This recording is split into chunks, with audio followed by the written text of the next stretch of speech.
Bueno, ahora sí, ya listos.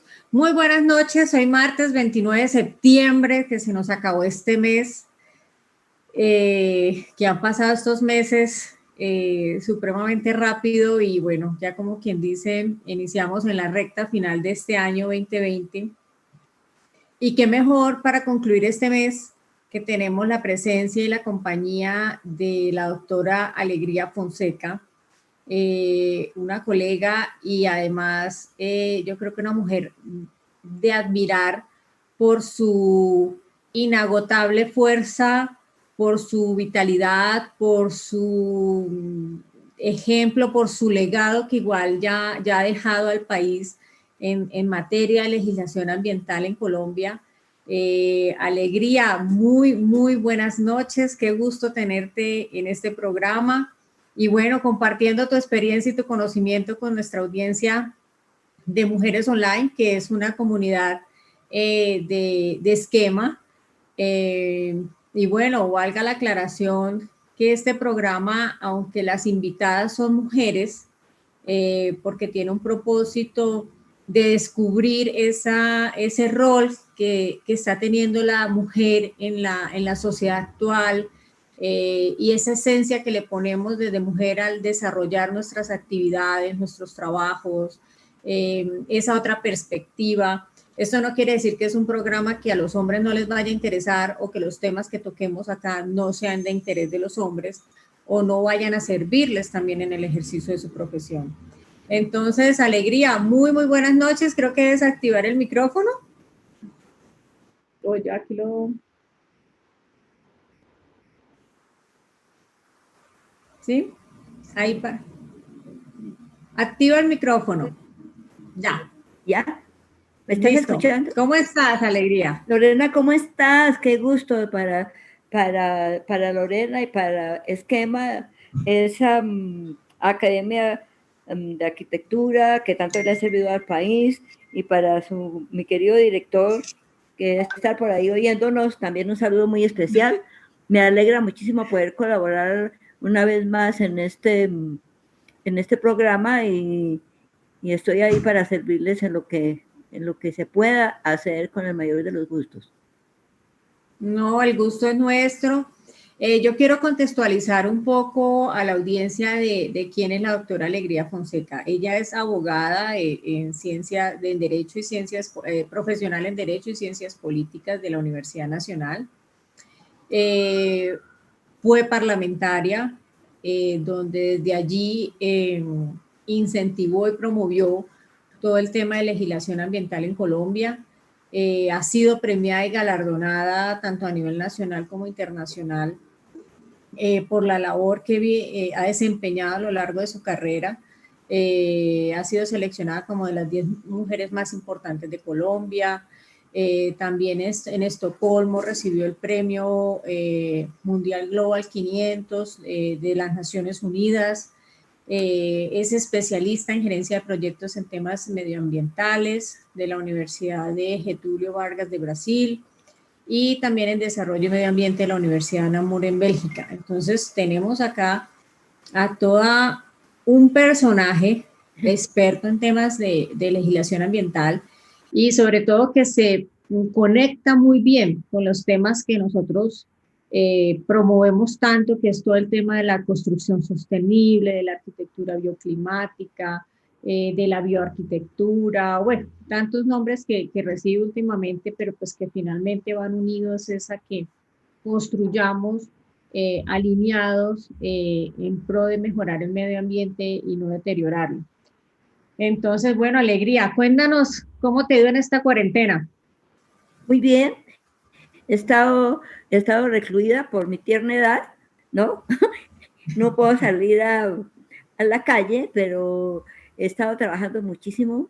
Ha habido un cambio total en el sistema de trabajo y cuando no lo creas, uno trabaja mucho más, está en muchas reuniones y me ha ido muy bien. Yo creo que eso de no estar uno callejeando tanto le rinde a uno más el trabajo, se concentra más y yo por lo menos he estado más tranquila y más contenta en la pandemia.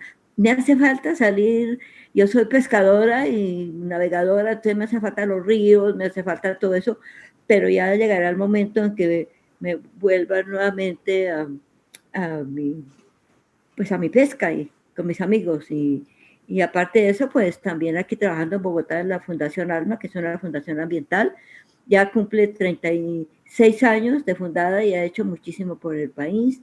Ahora estamos trabajando en Media Colombia, estamos trabajando con todos los pescadores del Magdalena Medio, estamos trabajando con los pescadores del río Magdalena, estamos en la Ciénaga de Zapatosa, estamos también trabajando proyectos en Bogotá y pues hay trabajito. Lo que pasa es que la gente se queja mucho, pero yo sí estaba muy bien, Lorena, por la pregunta.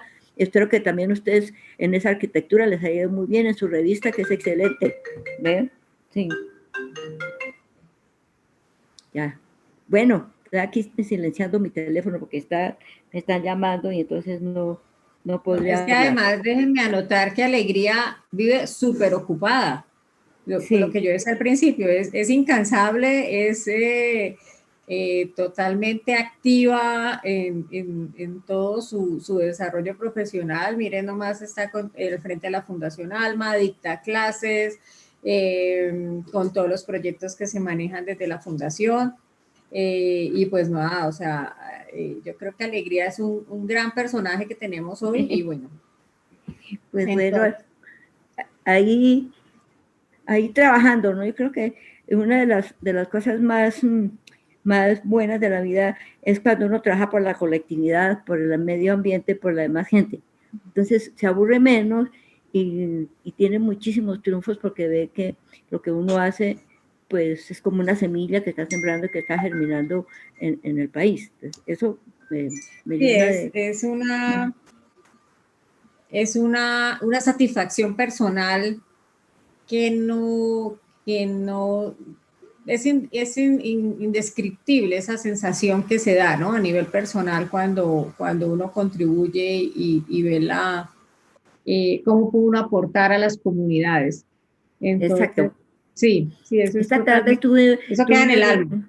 esta tarde tuve una reunión muy gratificante de 2 a 4, la primera reunión de la tarde, con todos los pescadores del río. Estamos haciendo un proyecto muy bonito que es la pesca artesanal como un patrimonio cultural de la nación. Ya tenemos el visto bueno del Ministerio de Cultura y hoy hicimos un taller como con 70 fundaciones y pescadores de todo el río Magdalena.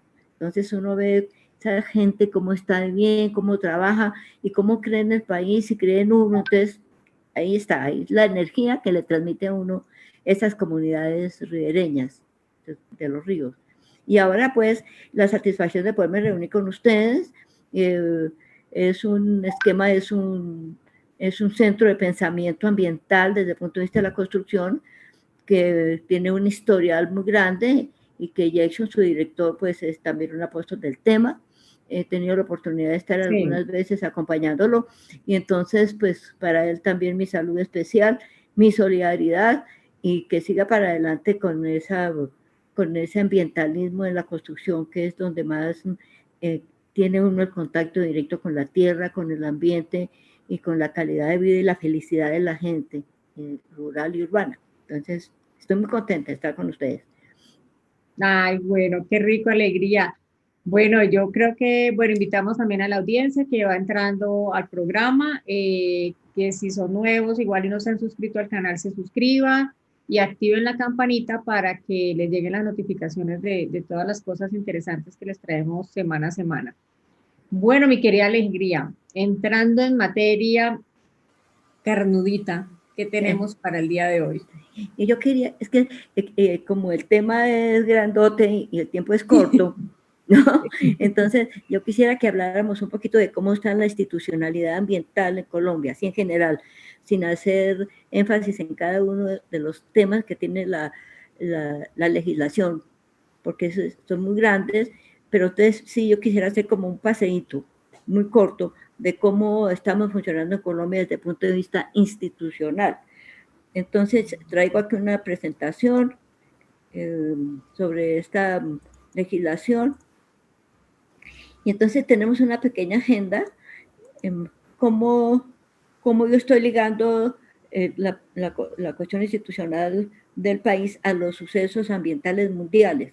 ¿Por qué lo hago? Porque Colombia no ha sido nunca ajena a lo que está pasando ambientalmente en el mundo y nosotros hemos dado respuestas a todos esos sucesos mundiales y de ahí nuestra estructura institucional que tenemos en este momento en el país. Entonces, yo me enfoco a través de las diferentes conferencias ambientales del mundo y cómo hemos reaccionado frente a esas conferencias. Del medio ambiente, y se viene hablando desde el siglo pasado, por ahí en los 68, cuando nació el Club de Roma, y entonces empezaron muchos sabios del mundo, más de 35 personas formaron el Club de Roma y empezaron a ver cómo este desarrollo industrial del mundo, inclusive estaba conformado también por industriales, estaba causando grandes destrozos al planeta y cómo realmente el planeta era finito, no era infinito, y que no podíamos sobrepasar esos límites del planeta sin antes producir una catástrofe en los recursos y por tanto en la vida del planeta y por tanto en la vida de los seres vivos del planeta entre los cuales se encuentra el hombre. Entonces esas advertencias que vinieron desde esa época fueron creando una conciencia mundial en el Club de Roma y por eso finalmente se salió ya del ámbito de las reuniones de científicos y se convocaron las Naciones Unidas, tomaron el tema y se convocó ya a conferencias internacionales sobre el medio ambiente. ¿Por qué? Porque se llegó también a la conclusión de que los asuntos ambientales dependían también de las políticas de los países y del poder que tuvieran los gobernantes para implantar las políticas, porque no podía quedar todo en el nicho de unas reflexiones muy buenas y de unos libros publicados, sino que esto tenía que trascender a unas políticas y a unas legislaciones que tenían que ponerse durante todo el mundo. Por eso, entonces empieza esas conferencias, estos sucesos ambientales, de los cuales no fuimos ajenos. De esas conferencias, pues surgieron todas las instituciones del país, y entonces yo quisiera ver esos sucesos ambientales mundiales. A mí me tocó muy cerca estos acontecimientos mundiales porque en el año 70 yo entré al Congreso de la República de Colombia como parlamentaria elegida por Bogotá.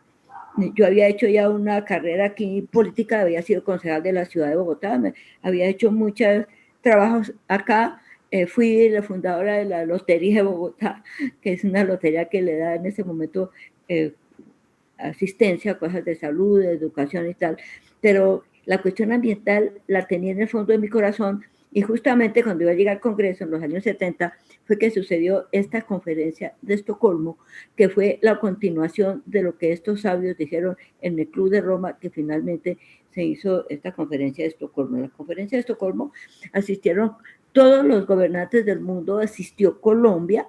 En ese momento nosotros teníamos un embajador que era Luis Villarborda, que estaba en Estocolmo, y que allí pues Colombia tuvo una enorme participación.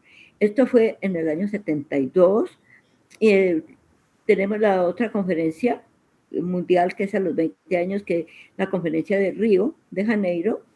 Esta conferencia fue súper importante también porque fueron los 20 años de Estocolmo, y entonces allí ya se habló del llamado desarrollo sostenible. Y la conferencia de Johannesburgo del 2002, porque pues no me quisiera extender a más conferencias, porque entonces ya pasaríamos a todas las conferencias de cambio climático, entonces ya se nos iría bastante tiempo en eso, pero sí, después de la conferencia de Río de Janeiro, entonces vienen las demás conferencias, entre otras cosas, todo lo que tiene que ver la conferencia de París, todo lo que tiene que ver con cambio climático. Pero veamos qué pasó después de la conferencia de Estocolmo de 1972.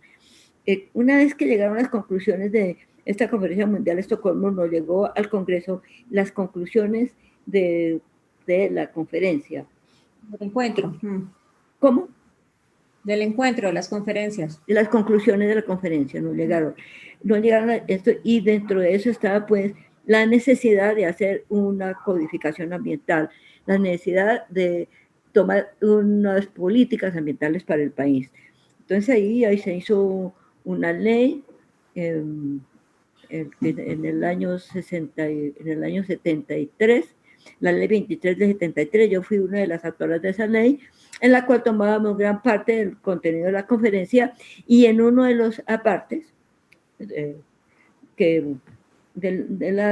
la ley decía que había que hacer un código de recursos naturales para el país, y se le daba al presidente la facultad de hacer el código mediante una comisión de personas que tenían que ayudar a hacer el código. Entonces ahí nos nace el Código de Recursos Naturales. Es un libro que toma en sí todas las normas ambientales existentes en todo lo existente en la naturaleza, el suelo, el agua, el aire, etcétera, y lo lleva a unos conocimientos diferentes a los conocimientos jurídicos tradicionales del país. Es decir, ya es la posición del hombre, del ciudadano, frente a la obligación que tiene frente al entorno, frente a la tierra, y valora los recursos naturales renovables. Estas son recursos naturales renovables, no los recursos naturales no renovables, sino los renovables. Entonces sale ese código, que es un código que tiene muchos capítulos, muchos libros, y es uno de los tratados nacionales que tiene una trascendencia mundial, y es el único código existente en el mundo que ordena todos los elementos de la biosfera bajo unos parámetros jurídicos.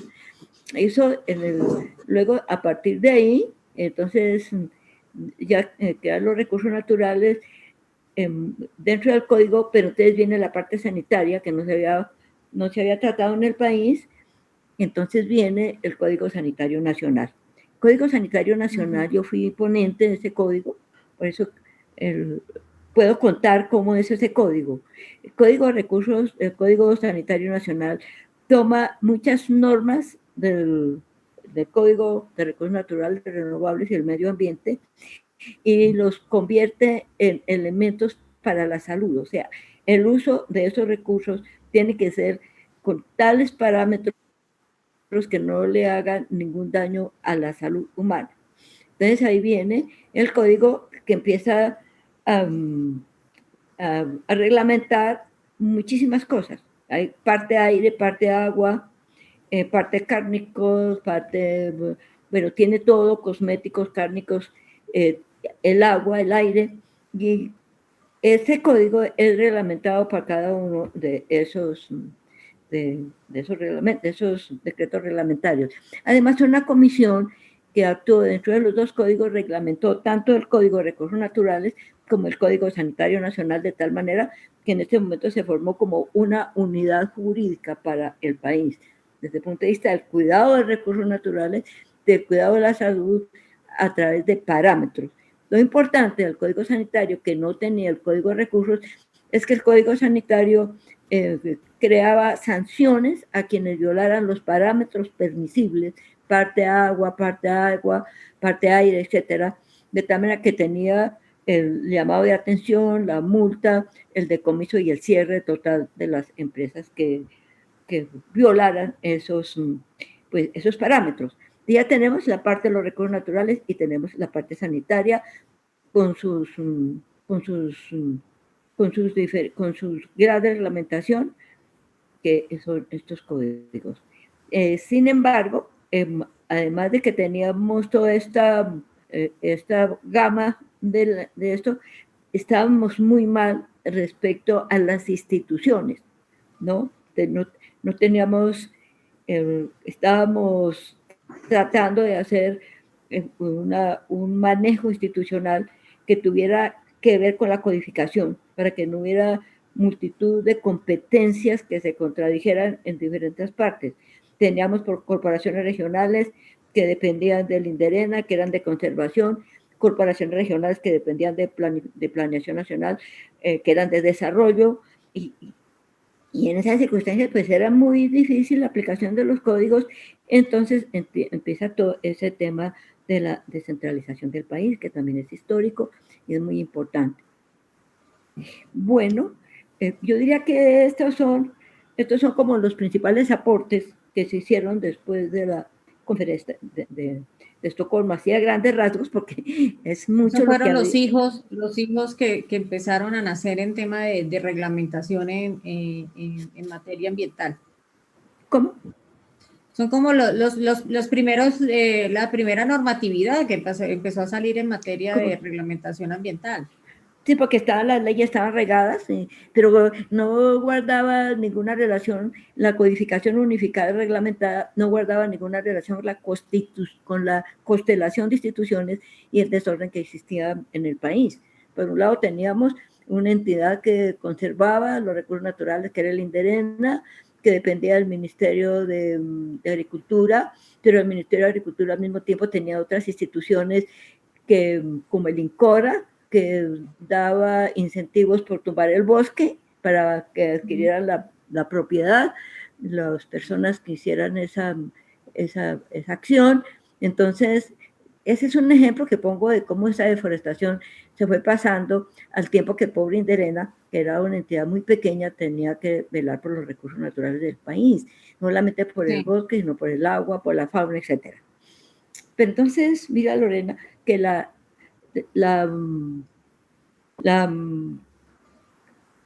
no guardaba ninguna relación, pero queríamos tener un ente rector. ¿Qué pasa en la conferencia de Río de Janeiro, después de que pasó todo este tiempo? ¿Qué aporta Colombia a la conferencia de Río de Janeiro del 92? Cuando llegamos a la conferencia de Río de Janeiro, fue una conferencia en la cual se tenía que constatar qué había pasado con lo que se había dicho en las conferencias del 72 y siguientes conferencias que hubo. ¿Qué había pasado? ¿Qué había que hacer? Y que teníamos que actuar, que teníamos que ver mundialmente qué estaba pasando, pero también actuar localmente y tener ya una cosa muy concreta sobre el desarrollo. Entonces ya viene el desarrollo sostenible, que 5 años o 6 años antes se había dado en la reunión de la señora Brundtland, que habló del desarrollo sostenible. Entonces, ahí teníamos ya el desarrollo sostenible, el Código de Recursos Naturales en alguna forma sí trataba ese desarrollo sostenible, por la ética del manejo del recurso natural renovable, en el sentido de que cualquier acción que se hiciera dentro de o planificación dentro de un recurso natural renovable tenía que guardar pues todas las relaciones con los ciclos de renovación de los recursos para que no tuviéramos finalmente una crisis en materia de recursos. Entonces ya era una especie, ya como el desarrollo sostenible, pero que ya en el informe Brundtland, también contratado por las Naciones Unidas, ya mundialmente tomó ese término de desarrollo sostenible y nosotros en Río de Janeiro lo adoptamos en Colombia en la legislación en forma normal. Cuando nosotros llegamos a la conferencia de Río de Janeiro, Colombia aportó un cambio total en sus estructuras jurídicas, porque aportó nada menos que la Constitución del 91, que fue una constitución pues que cambió los parámetros en todo sentido en el país, una constitución pues participativa, constitución verde, porque tiene cantidades de temas ambientales que pasan casi una mayoría de los temas que tiene la Constitución Nacional, tiene artículos que comprometen directamente la cuestión ambiental y también la planificación y el desarrollo económico del país. Una constitución eminentemente participativa, verde y democrática.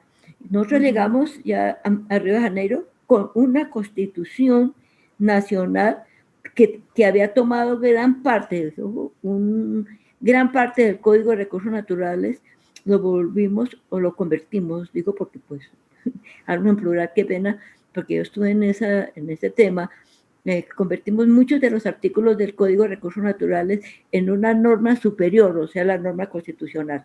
De manera que el Código tiene también, en la Constitución, muchos de los artículos de la Constitución son parte del Código de Recursos, que ya es una norma superior, y llegamos con eso a Río de Janeiro.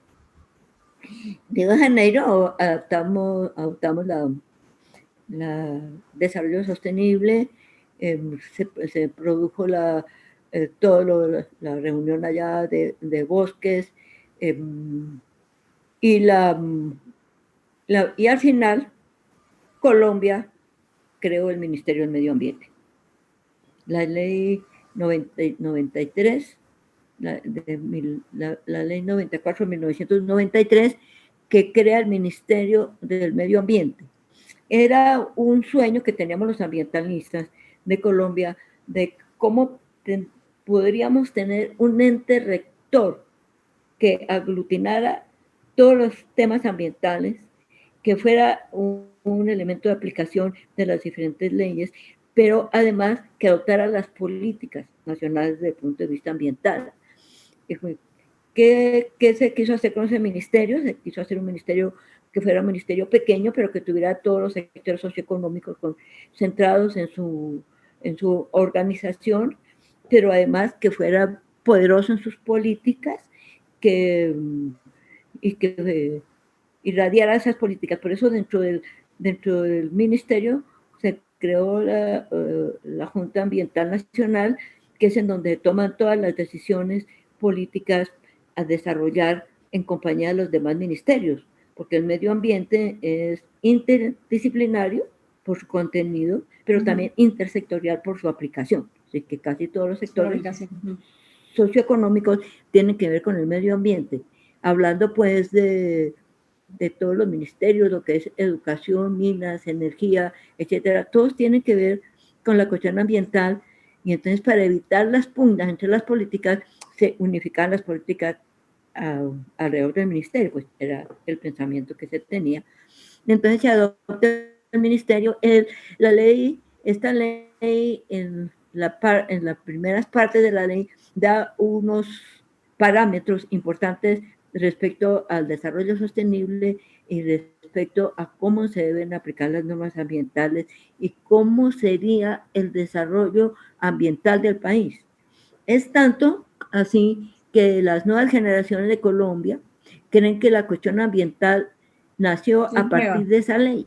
¿Cómo? ¿Cómo? Que es nueva. Estamos en el minuto 30 de nuestro programa y bueno, para la audiencia que se sigue uniendo, queremos este recorrido que se está haciendo es importante para contextualizar de una manera general, sencilla y en un lenguaje muy práctico, entender el mundo de la normatividad y la constitucionalidad y la institucionalidad de nuestro país.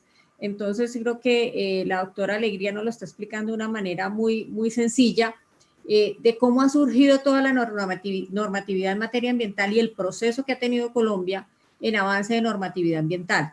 Entonces, aquí ya vamos en el año de la Constitución después de la Constitución del 91, donde ya se crea el Ministerio del Medio Ambiente y empezamos una nueva etapa, pero ya habían unos antecedentes, que no fue, que venían 10 años, más o menos 20 años atrás. Entonces, bueno, Alegría, sigamos entonces, después de esta creación del Ministerio del Medio Ambiente y del Sistema Nacional Ambiental, el SINA, ¿cómo hemos ido avanzando en materia de institucionalidad en el país? Bueno, yo sigo aquí como una especie de orden porque es que no todo ha sido como tan bonito, ¿no? Hemos tenido problemas. Ahí tuvimos también la fortuna de crear el SINA, que es un Sistema Nacional Ambiental. El Sistema Nacional Ambiental es concomitante a la interinstitucionalidad que tiene el medio ambiente y a la forma de adoptar las políticas a todos los niveles.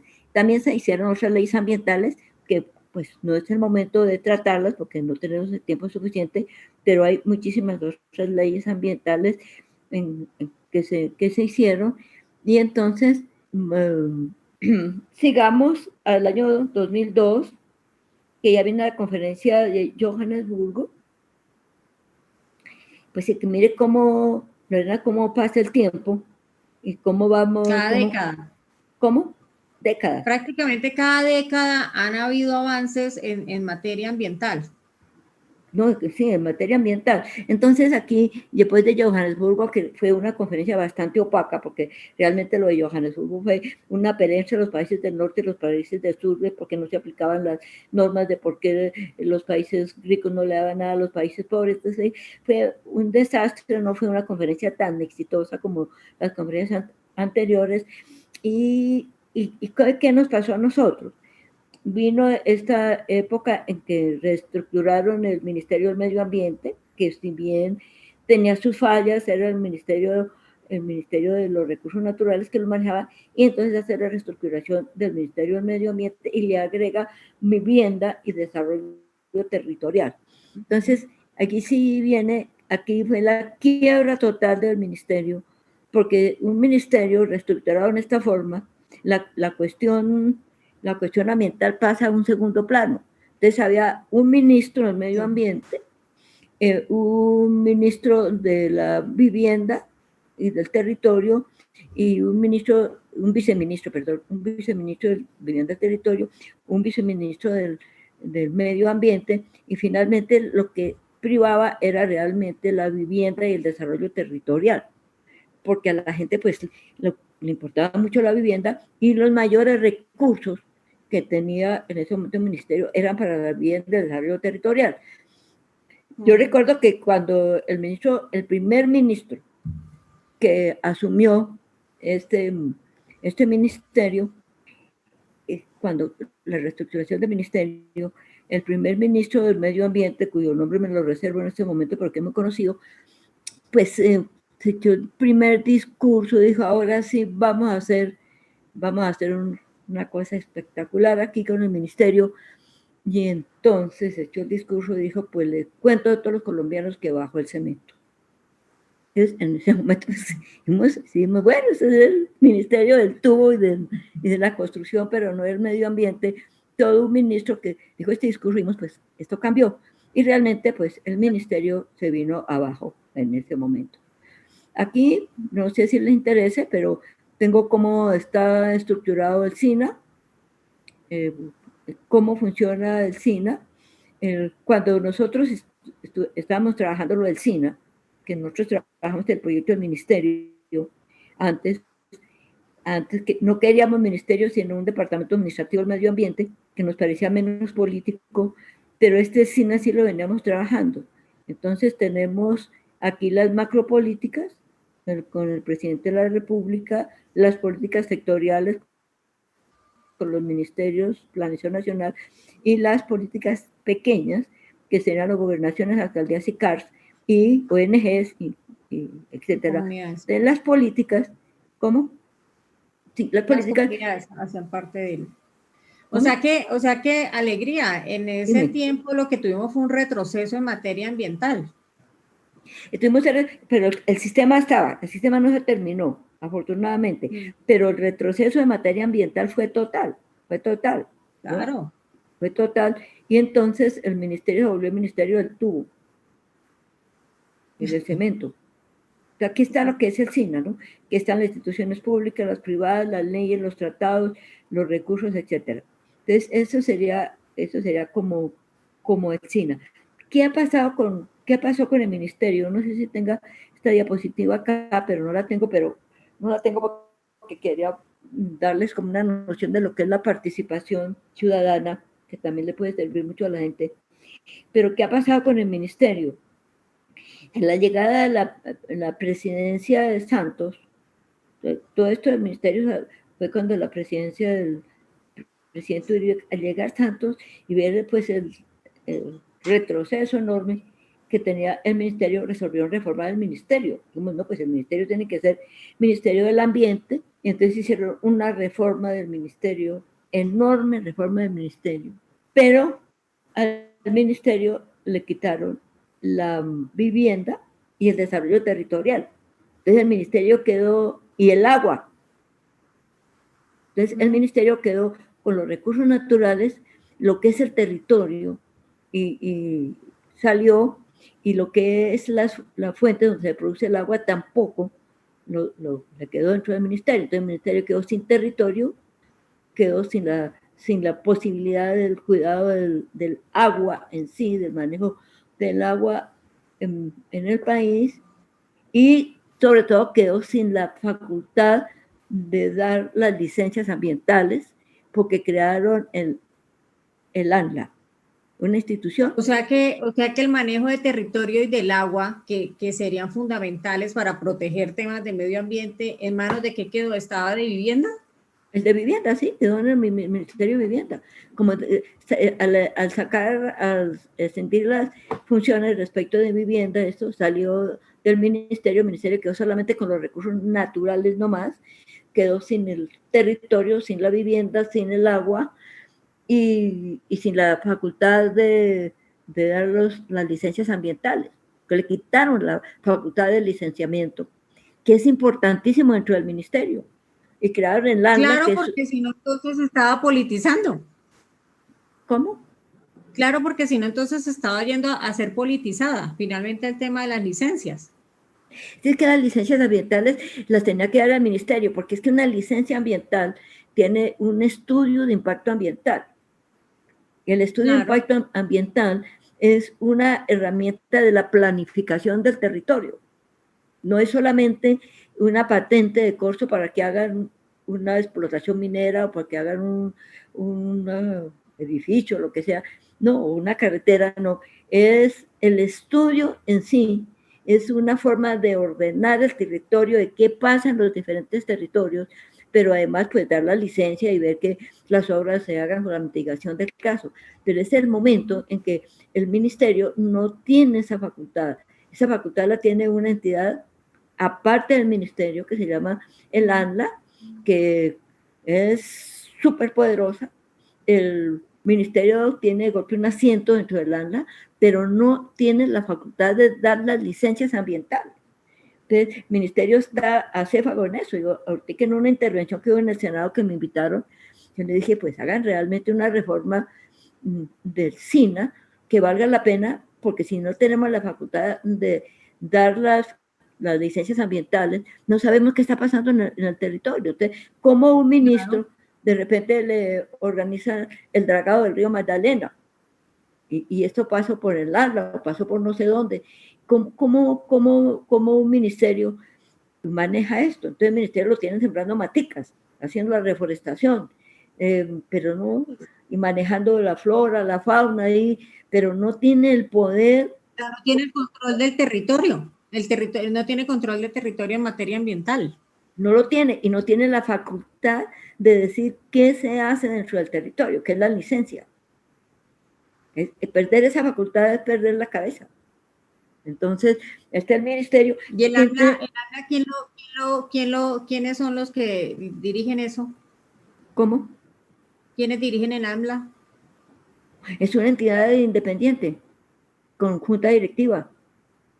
Es una entidad independiente con junta directiva. No tiene nada que ver con el ministerio, tiene su junta directiva, es independiente. Y pues yo no puedo decir que es bien buena o mala, no sé, porque adentro es realmente un elemento burocrático enorme, porque tiene que ver con todos los recursos de flora, fauna, etcétera. Entonces tiene especialistas, tiene de todo, pero eso debía formar parte del ministerio, ¿no? Del presupuesto del ministerio, y el ministerio tener un control de cómo están pasando esas licencias ambientales. Entonces, a mí me entristece eso, porque quienes estuvimos en esta fundación del ministerio vemos la miopía con que se está manejando esta parte ambiental en el país. Entonces, eso es como un trabajo que estamos haciendo.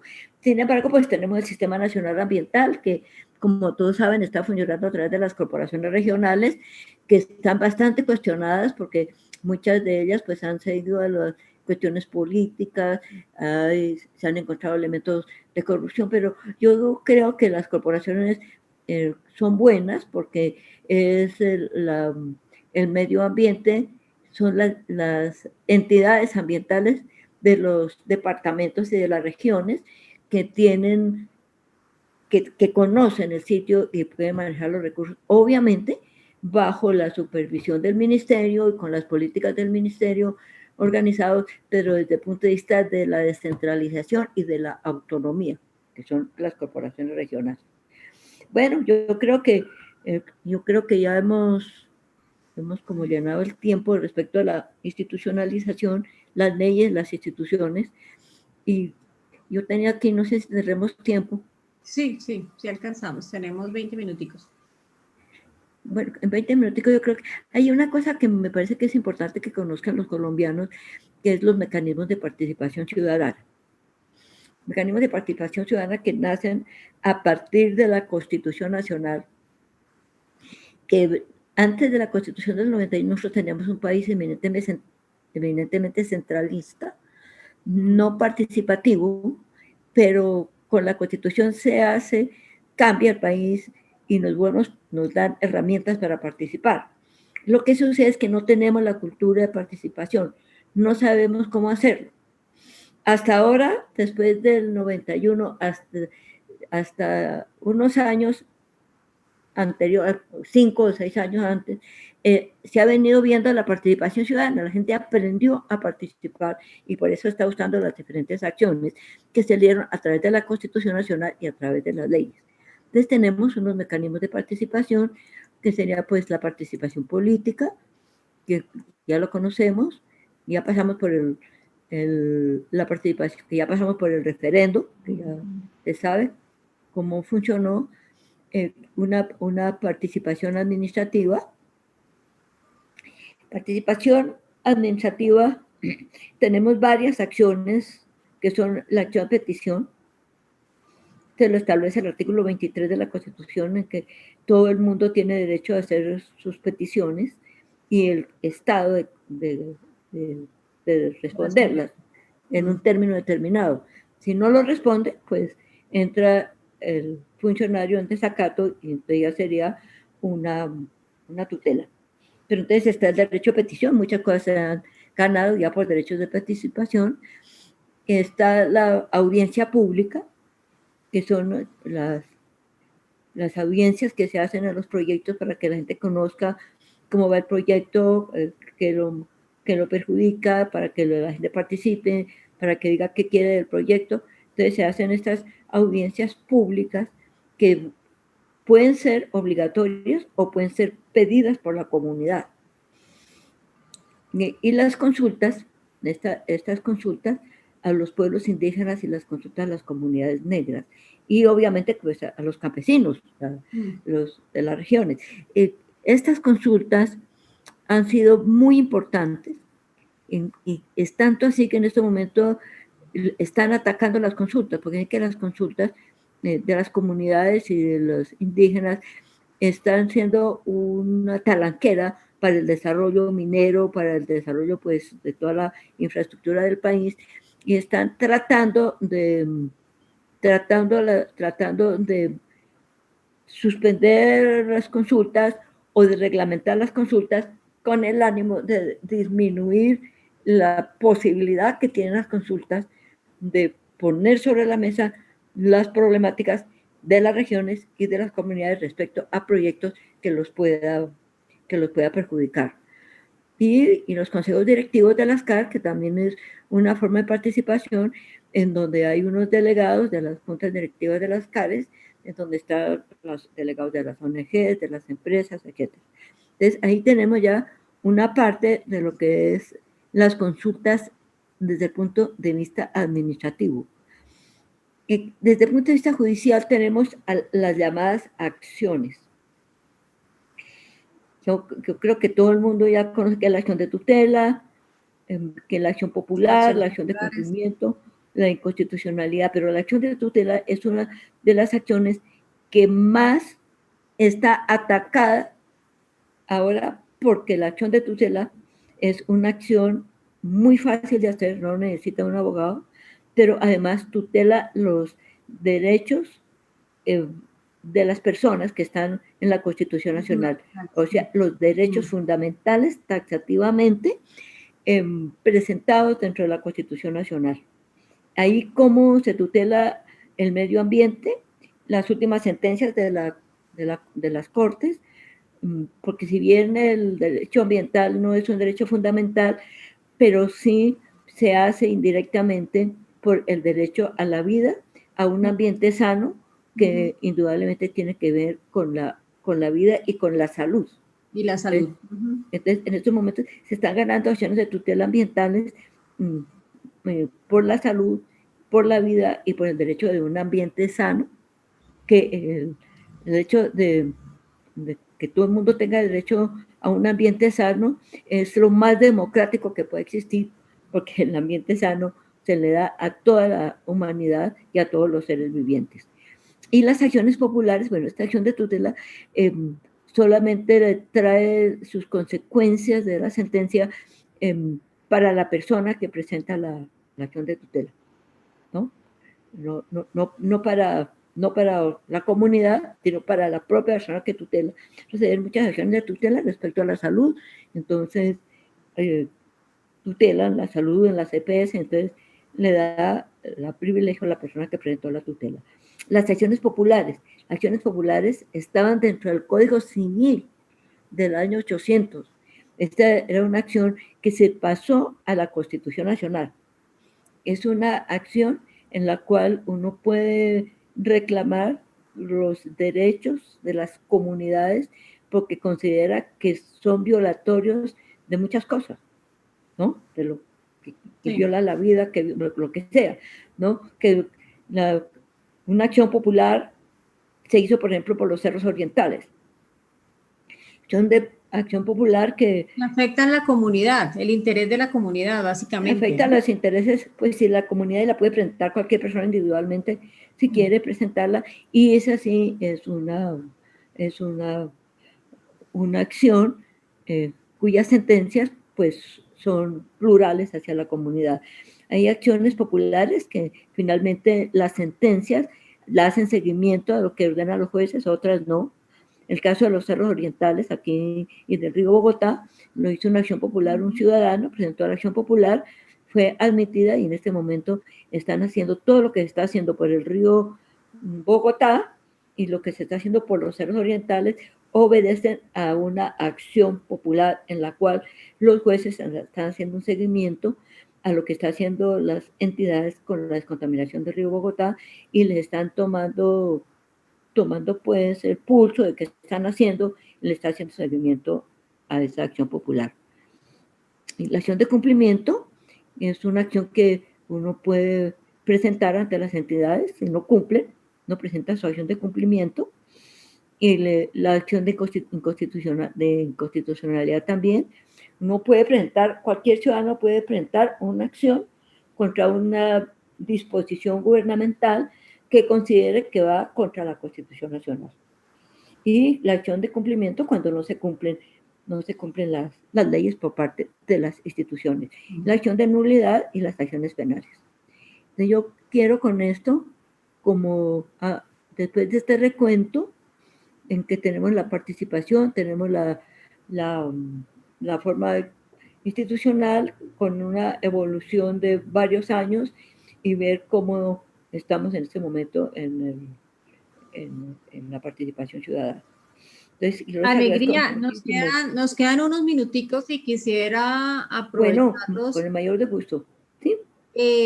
Para hablar un poquito en temas de construcción sostenible, porque esto lo estamos viendo en materia pues, de esos intereses generales para los recursos renovables y no renovables, pero en materia de construcción, ¿cómo estamos incentivando ahorita o qué tenemos para que los constructores deben saber sobre el tema de manejo de ahorros de agua, de eficiencia energética, de estímulos?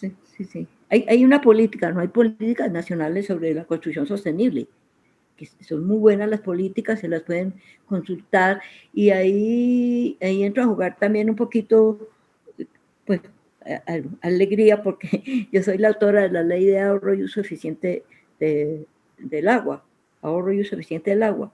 Esa ley es mía, se llama la ley de alegría, que es la ley, creo que es la 3713. Uno ya no se acuerda el número de las leyes, pero realmente la sostenibilidad no solamente el ahorro eficiente del agua, sino la forma como se trata el suelo, el entorno, el paisaje, cómo se consultan las planificaciones que existen en las ciudades, cómo se dan las licencias de construcción, qué debe tener una licencia de construcción, cómo, cómo se, cómo es todo lo que hay que hacer para conseguir una licencia de construcción, y eso lo saben muy bien los arquitectos, pero fundamentalmente en lo que es la construcción sostenible es lo que está en este momento eh, funcionando, porque es un ahorro de energía, porque además de que es un ahorro eh, de energías tradicionales, como es la luz, como es la energía eléctrica, por ejemplo, se puede sustituir con el aire, con unos diseños que sean compatibles con el aire, que sean compatibles con el paisaje, con el sitio donde se va a hacer la construcción, con la luz, y finalmente busca no solamente que ahorre recursos naturales, sino que ahorre también elementos de construcción, que sea la construcción sea lo más amigable con el ambiente, ojalá con elementos de la propia tierra donde se va a hacer la construcción, para que no sea como una agresión al paisaje, Sí, ¿no? sí. Entonces, las construcciones que son exitosas son las construcciones que hacen con tierra, con adobe, con muy buenos conductos de conducción de aire dentro de las construcciones, pero además bonitas, además confortables, ¿no? Lo que usando los recursos naturales en la construcción se da un gran confort a los habitantes, y lo que finalmente Claro. uno busca en su construcción y en su vida es tener calidad de vida y tener el confort, y el confort lo da la temperatura, en gran parte, ¿no? La temperatura del aire puro, pero la temperatura.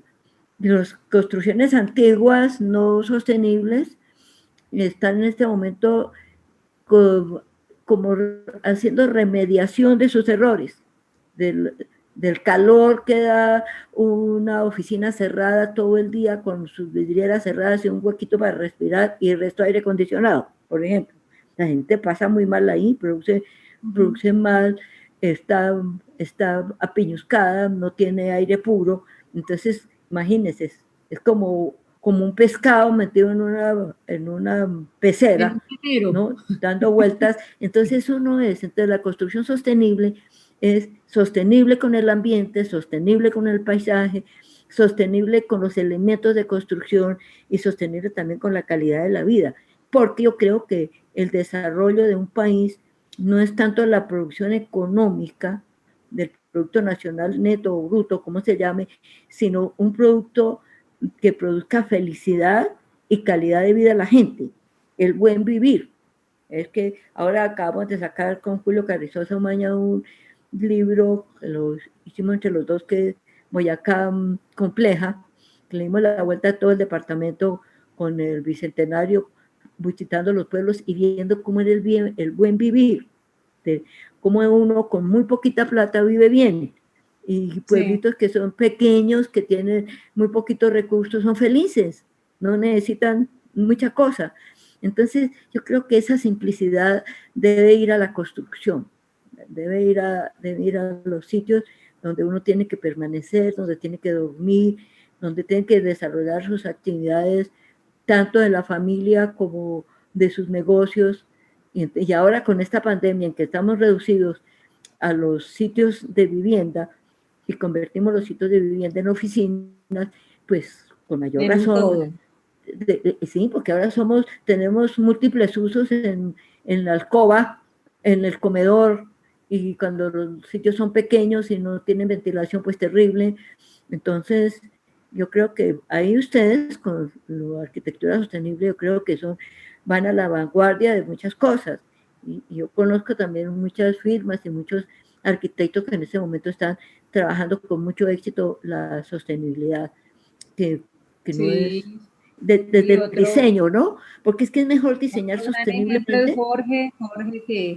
Jorge ¿Cómo? que claramente, Jorge Ramírez, que claramente también, Agustín, hay muy buenos ejemplos de estudios de arquitectura que trabajamos en pro de la arquitectura feliz, ¿no? Que finalmente, como tú lo has dicho, y yo creo que además que valga la aclaración que Alegría no es arquitecta, pero fíjese cómo maneja esos términos de esa arquitectura feliz y cómo es lo que nosotros hemos venido a través de todos estos programas promoviendo de esa conciencia colectiva en los arquitectos en esa parte. Las Eh, planeaciones, ¿no? yo creo que esto nos queda, ya llegando al fin del programa, pero yo creo que esto nos queda, qué interesante para hablar un tema ya sobre aplicaciones de normatividad en construcción sostenible, porque fíjate que vemos que hay mucho desconocimiento de curadurías, de aplicación de normas al momento de otorgar licencias de funcionamiento, eh, licencias de construcción, perdón. Entonces, claramente, donde la resolución está 549 ¿Cómo no? muy desconocida para muchos. Entonces yo creo que sí hay un tema ahí bastante interesante que podemos profundizar en otra oportunidad. Claro, que hay que hacer pedagogía respecto a esa resolución, ¿no? Pero ya los arquitectos deben entender eso, ¿no? Que el arquitecto maneja muchas cosas. Mira, el arquitecto no solamente maneja el paisaje, maneja el espacio y maneja la felicidad de la gente. Es un gran planificador. Yo creo que Claro. el arquitecto es un soñador, pero además es un ser humano que entiende qué es lo que está haciendo, qué es lo que está diseñando y para quién lo está diseñando. Entonces, necesita una persona que no solamente tenga conocimiento, sino que sea eminentemente ético en lo que está haciendo, ¿no? Además, hay unas culturas ancestrales de construcción, que sí me gustaría que ustedes investigaran todo el conocimiento ancestral de las comunidades respecto a sus construcciones. Si uno va a ver, por ejemplo, el Sí. bareque, y esa forma como construían nuestros antiguos, nuestros antepasados, nuestros indígenas, eran unos sitios que tenían luz, tenían aire y no tenían calor, entonces tenían todo, jugaban muchos elementos, ¿no? Las malocas, todo eso que hacían los indígenas, Sí. son unas construcciones con una conocimientos ancestrales que yo creo que los arquitectos debían ver, conocer un poco más, ¿no? Yo he estado trabajando mucho con las comunidades y voy y las comunidades me enseñan muchísimo. Ellos conocen su entorno, saben restaurar el entorno. Que el Sí. arquitecto, además de ser un constructor, es un restaurador de ecosistemas. Los ecosistemas vuelven los sitios como que presten servicios ecosistémicos, los bosques, los parques. ¿Para qué sirve una plaza, por ejemplo? Una plaza es un lugar donde la gente se va a reunir, a hablar de su vida, a recrearse, a contar chismes, a jugar, a vivir, ¿no? Todo A eso lo tiene que comer, planificar a un compartir, arquitecto, a pero todo. si un arquitecto pavimenta un sitio, no pone una matica, ¿no? Uno va, bueno, hicieron la remodelación de la Plaza Fulano tal y cortaron todo el césped, quitaron todas las maticas, quitaron todo, entonces es un sitio donde la gente va como a patinar, no más. Entonces esa pavimentación es mala y cuando se hace también el trabajo de edificaciones en sitios o en tierras que tienen vocación agrícola es un crimen. La Claro, sabana de Bogotá, si la sabana de Bogotá la siguen construyendo, es igualitico que cuando uno pavimenta la huerta, donde coge sus claro. verduras para comerlo, entonces dice, no, esto está muy feo, entonces venga, lo pavimentamos, entonces no tiene un tomate, no tiene una leche. Igual está pasando con la sabana de Bogotá, que está creciendo de una forma tremenda en las ciudades, están invadiendo la sabana, una sabana que no tiene recurso hídrico, que hay que darle el agua de Bogotá, pero además estamos pavimentando la huerta. Y todo esto yo creo que gran parte lo tienen que hacer los planificadores, no los ingenieros. los ingenieros les encanta el tubo, les encanta el cemento, les encanta, pero deben ser los arquitectos rodeados de gente que conozca los recursos naturales. Un arquitecto debe trabajar con un biólogo, con gente así. Con sociólogos, Con sociólogos, antropólogos, con todo eso. los mismos abogados, o sea, es ahí donde se vuelve ese trabajo interdisciplinario y yo creo que algo que dijiste muy clave y es que yo creo que uno de los malos hábitos que se han dado es que dicen, vamos a remodelar, por ejemplo que pusiste la plaza, pero no se tiene en cuenta la comunidad de cómo disfrutaría más esa plaza. No le consultan. No se consulta. Uno se levanta y le tumbaron el arbolito. Mire. Y era el arbolito de los enamorados, donde iban todos los enamorados del pueblo, todos los, o sea, ya acabaron con eso. Mire, la flora y la fauna. Sea, esa parte es fundamental. Sí, la flora y la fauna forman parte del inconsciente de las personas. Tanto así que si uno nace frente a una cantidad de árboles y le tumban el árbol como si le mataron a la mamá, porque le da el inconsciente. Los cerros de Bogotá son a los bogotanos lo que es el mal para los cartageneros, nuestro símbolo. Entonces, si van a hacer una cosa las mariposas y van a dañar los cerros de Bogotá, pues simplemente se pavimenta el cerro y se vuelve un sitio que no es de recreación, desaparece la fauna, desaparece la biodiversidad que existe en esos sitios. La biodiversidad son unos valores que son muy fáciles de que se desaparezcan, que hay que cuidarlos, que no son infinitos, y entre más importante sea la biodiversidad, menos individuos tiene de la especie. Entre las especies más valiosas tienen muy poquitos individuos, de tal manera que si uno rompe la cadena de esos poquitos individuos, pues simplemente es como cuando a un edificio le quite el quinto piso, entonces cae. Así es. Lo que está pasando. Bueno, yo creo que he hablado más de la cuenta. No. Yo creo que antes estos últimos minutos fueron totalmente enriquecedores y totalmente mostraron toda tu esencia en este tema. Y yo lo que te digo, yo creo que nos toca pensar una parte 2 para de este último tema que tocamos, que me parece supremamente importante, de que los arquitectos también pues tienen que acercarse a la normatividad, tienen que conocerla, tienen que entenderla, ya sea que ellos quieran aprenderla o con sus asesores, pero pues toca porque también hay que hacer una normatividad, también hay que hacer una normatividad ambiental. Sí. Para los arquitectos. Sí. Hay que seguirla mejorando, seguirla construyendo y pues bueno, ahí estamos en esa tarea de mirar cómo ayudamos a construir un mejor país. Mi querida Alegría, qué gusto tenerte, muchísimas gracias. Yo creo que a la audiencia que nos acompañó, muchísimas gracias. Yo creo que la doctora Alegría se súper ganó ese like en este programa. Ay, ojalá. Toda una vida trabajando por la humanidad. Claro que sí, ese es un reconocimiento y un valor incalculable que tenemos contigo y de verdad que muy agradecidos. Y bueno, te mandamos un beso enorme y muchísimas gracias por habernos acompañado. Muchos éxitos, que pasen muy buena noche y gracias por haberme invitado. Bueno, un abrazo, gracias.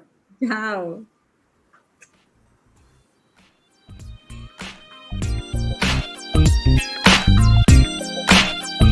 Espérame.